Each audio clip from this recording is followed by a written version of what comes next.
Hey everyone, and thanks for downloading another weekly episode of the Money Girl Podcast. My name is Laura Adams. I'm a personal finance author, speaker, and spokesperson who's been writing and hosting this show since 2008. And I'm currently based in amazingly beautiful Vero Beach, Florida. I hope everyone based in the U.S. had a wonderful Memorial Day holiday. It's such a great time to remember our military heroes and hopefully spend a little bit of time with family and friends, kicking off the beginning of summer.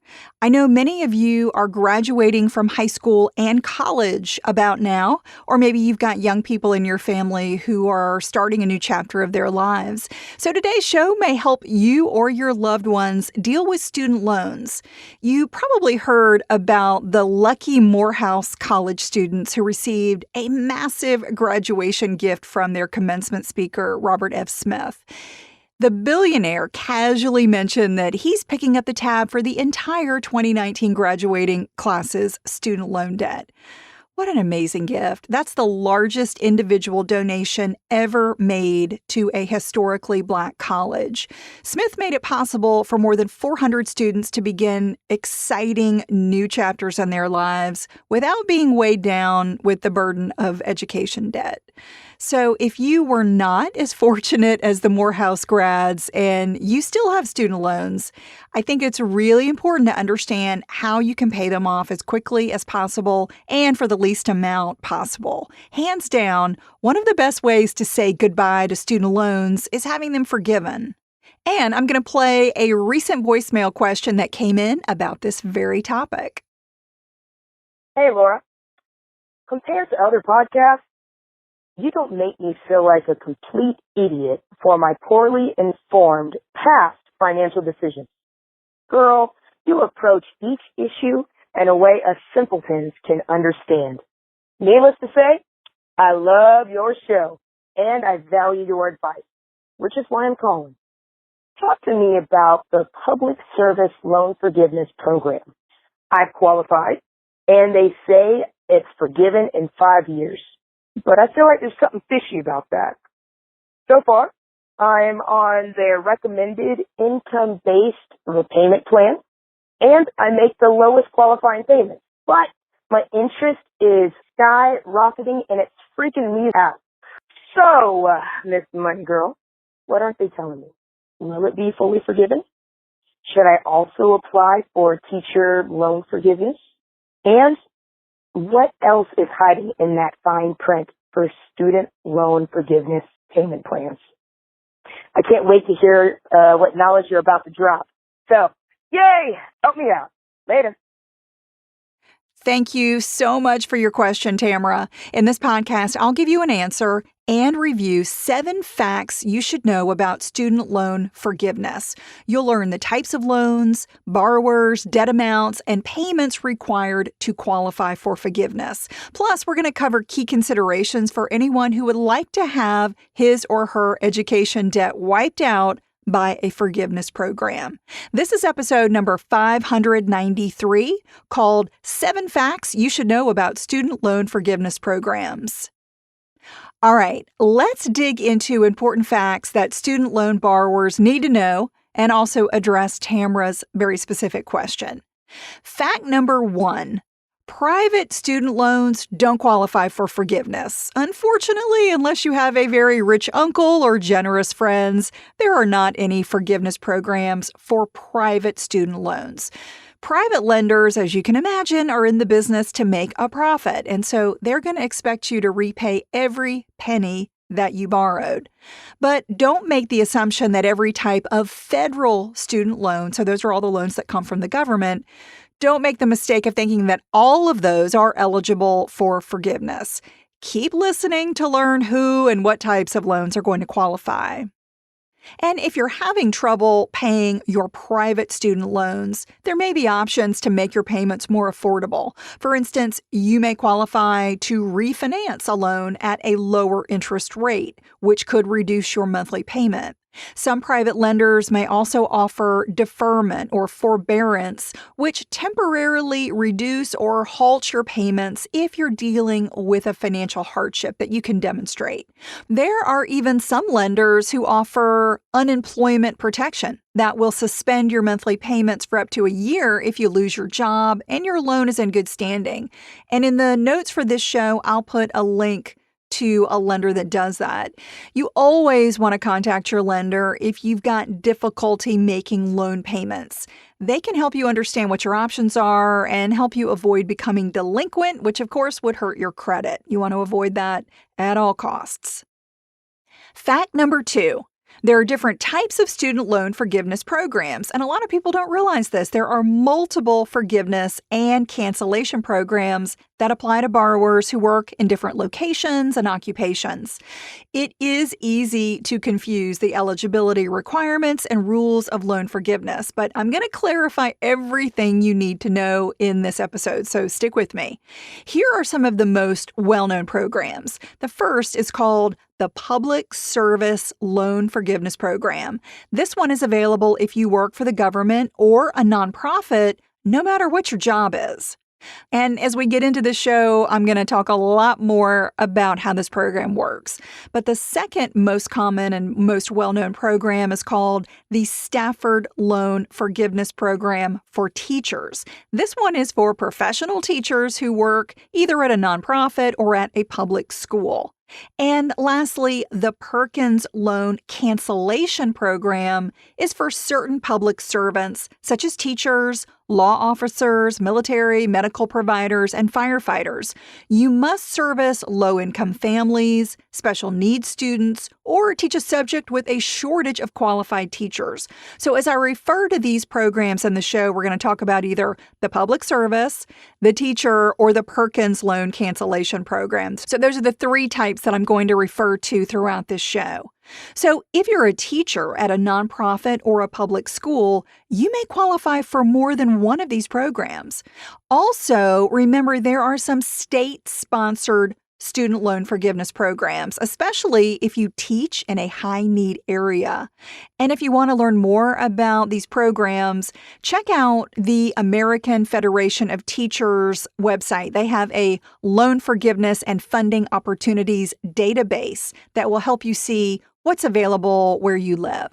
There are also organizations such as Nurse Corps that offer scholarships and loan forgiveness to nursing students, faculty, and nurses who work in high-need areas. Fact number 3. Forgiveness typically requires paying loans for certain periods. The Public Service Program, so that's the very first program that I mentioned, it wipes out your remaining loan balance after you pay your loans for at least 10 years or you make 120 payments. You have to work full-time for an eligible public service or nonprofit employer. And those years of service don't have to be consecutive. For instance, if you were to leave public service and go into the private sector for some time and then eventually return to an eligible employer, your previous qualifying payments would still count toward the forgiveness requirement of making 120 payments. The second forgiveness program that I mentioned only requires qualifying teachers to make payments for 5 years. So with the teacher program, you must complete 5 consecutive years of work, with some exceptions, such as needing to take medical leave or getting deployed into the military. While paying a loan for 5 years under the teacher program may sound better than 10 years for the public service program, in some cases, it may actually cost you more than the public service option. It actually depends on how much student loan debt you have, and I'll explain more about that, why that's the case in just a moment. Know that you can apply for both the public service and teacher programs, but your payments can only go toward one program at a time. For example, let's say you make payments for 5 years and then you apply for forgiveness under the teacher program. You would have to make an additional 10 years of payments or 120 payments to get forgiveness under the public service program. So let's go back to Tamara's question. She mentioned being qualified for public service forgiveness and said that it would take 5 years. But the public service option actually requires paying for 10 years. So, Tamara, I'm not sure if you're confused or maybe you just misspoke on the message. But if Tamara is a teacher at a nonprofit or a public school, she probably qualifies for the 5-year teacher forgiveness program, which we're going to cover more about in just a moment. Okay, we're on fact number 4, which is the amount of forgiven student loan debt varies by program. With the public service option, you can have any amount of student loan debt forgiven. For instance, if you've got $500,000 in student loans, and I know people who do, or even more than that, the program wipes them out after the 10-year payment requirement. So having an unlimited amount of student loans forgiven, is obviously fantastic because it gives students a huge incentive to go into fields that require expensive education, but might not pay big salaries. And again, you've got to work for a government or a nonprofit employer that qualifies to get this loan forgiveness. Now let's talk about the second program, the teacher program. This one is very different. This program does come with a debt cap. It only forgives up to either $5,000 or up to $17,500 of student loans. So the amount of forgiveness that you can get under the teacher program depends on variables such as the subject you teach, your degree, and when you took out your loans. Highly qualified teachers, such as those in math, science, or special education, are the ones who are eligible for the highest amount of loan forgiveness at that upper amount of $17,500. So this means that teachers who have a lot of student loan debt may come out ahead by applying for the public service program instead of the teacher program. Remember, the public service has no threshold, no limit. Even though you got to make payments for 10 years instead of 5 years under the teacher program, using the public service option could end up costing you less over the long run. So, Tamara should definitely double check with her lender to review the benefits of each program and make sure that she's on a path to pay as little as possible. And the third program I mentioned only applies if you have a Perkins loan. Perkins loans are available to both undergraduates and graduate students, and they work a little differently because they're actually funded by schools using government funds, and they're usually reserved for the most needy students. And the Perkins cancellation program wipes out your student loans based on the years of service that you do, not on how many years you've paid your loan payments. A Perkins cancellation program eventually eliminates 100% of your debt if you complete 5 years of qualifying public service. And if you work for fewer years than 5, you can have a portion of your debt canceled according to a schedule. So here's how it works. After 1 year of service, you get 15%, 2 years of service, another 15%, 3 years of service, 20%, 4 years, 20%, and then after that 5th year, you get that final 30% of your debt wiped out. So if you do all 5 years, that adds up to 100% of forgiven debt.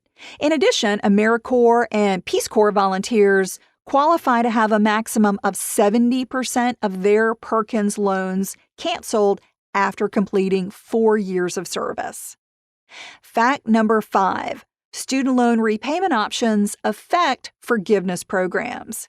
With the public service option, you must repay your loans under a qualifying repayment plan. And you want to typically use an income-driven plan. This is a good idea because it limits your monthly payments from about 10% up to 20% of your discretionary income. Tamara mentioned that that's what she's doing. She's set up on an income-driven plan, and that's great because that's going to allow her to pay as little as possible before applying for loan forgiveness. Just remember that the teacher program limits the amount of forgiven debt to either $5,000 or $17,500, depending on your situation. And I'm not sure which one would apply for Tamara because I'm, not sure what she does. But again, she needs to go back to her lender for more information on how much exactly would be forgiven and so which program is going to be right for her. Again, always be sure to compare the total amount that you would repay under different programs and then choose the path that's going to save you the most money. And again, if you're not sure, that's what your lender is for. The ones who service your loans are there to give you guidance. Fact number 6. Not all federal student loans qualify for forgiveness. Here are the types of loans that can be forgiven when your government or nonprofit work qualifies for the public service program. You can have federal direct subsidized loans forgiven. Those are probably the most popular. You can have federal direct unsubsidized loans forgiven. You can have federal family education loans or FFEL loans that are consolidated into a direct loan. You can also have Perkins loans forgiven that are consolidated into a direct loan. So note that once you consolidate your loans and you've got a direct loan, that's when the clock starts and you've got to make 120 new payments that the program requires. So if you currently work for the government, you're working, in a government agency or a nonprofit, I would find out if you are a candidate for forgiveness. And if you are, you should definitely consolidate your loans into a direct loan so that these will be eligible and you can begin counting your payments as quickly as possible toward those 120 payments that are required. Again, the clock is going to restart as soon as you get a direct loan. So again, if you've got a federal family education loan, talk to your lender about the benefits of consolidating into a direct loan so that you would have that benefit of forgiveness. For the teacher program, this is again available when you work at a nonprofit or a public school as a teacher. The following loans qualify for forgiveness: federal direct subsidized loans, federal direct unsubsidized loans, and federal family education loans without a consolidation. So under the teacher program, you can hang on to those federal family education loans and don't have to worry about turning them into a direct loan. But if you also qualify for the public service program and think that that option may end up saving you more, it would probably be a good idea to go ahead and consolidate into a direct loan. And lastly, the Perkins program requires you to have a Perkins loan and to work in certain fields for 5 years or to volunteer for 4 years before your debt is canceled. In addition to these programs, you may be eligible to have any type of federal student loan discharged or canceled in certain circumstances. These include if your school closes, if your school violates certain laws, or misleads you about the services that you get by taking out education loans. And federal loans can also be discharged if you die, if you took out a loan for someone who dies, or you become permanently disabled. And our last fact, number 7, income does not affect your eligibility for student loan forgiveness. With student loan forgiveness programs, there is no income limit or requirement to qualify. However, because your income does affect your payment amount when you use an income-based repayment plan, higher income means you'll have a smaller remaining loan balance to be forgiven, but that's okay. Another thing to note is that there really is not a formal enrollment into a forgiveness program. Once you make your final loan payments, then you submit a forgiveness application, and you still have to be working or volunteering for a qualifying employer. However, each year that you make qualifying loan payments or complete service, you can submit a certification to the Department of Education, and I'll put a link to that in the show notes in the Money Girl section at quickanddirtytips.com.